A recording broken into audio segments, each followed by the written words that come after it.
Kargador, Kargador, buhay Kargador, buhay Kargador, buhay Kargador, kami buhay Kargador, buhay Kargador, Kargador, Kargador.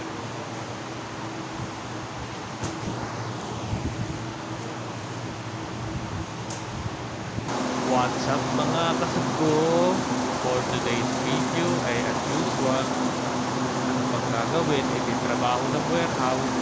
Siya nga po pala, hindi po ako total laborer. Ako po ay isa po lamang hamak na storekeeper. Tataka kayo bakit parati ako dito, initiative na lang po yun para mapabilis ang trabaho. Hirap naman po kasi kumukulang basta-basta kasi siyempre mapagod yun. Siyempre nakakapagod yun. Dito na exercise tayo. Anyway, yung kasama ko nga po pala ito sa Gani, medyo okay naman siya. Bago lang siya rin sa warehouse. Mag-isang buwan pa lang.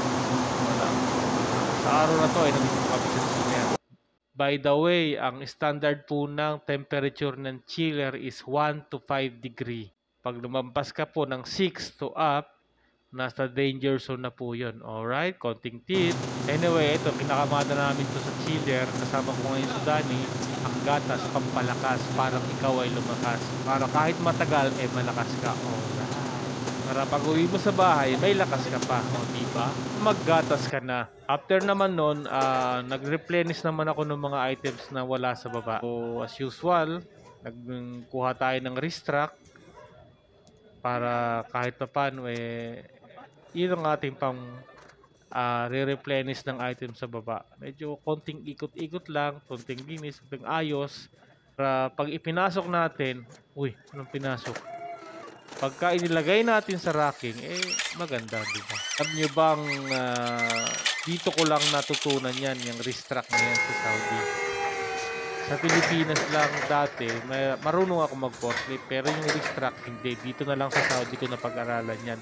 Na kahit pa paano, may karapatan tayong gumamit at privilege na rin yan bilang isang medyo storekeeper, inrab na natin kahit pa paano.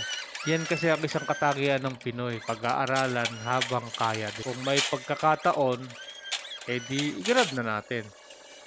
Alam nyo ba na ang restock operator or forklift operator isa sa mga skilled na trabaho na in demand sa iba't ibang bansa. Kaya sa inyo dyan, kung may pagkakataon kayo, i-grab nyo na. Sayang ang pagkakataon. Alright? Thank you for watching. Till the next video. Bye-bye. Annyeong!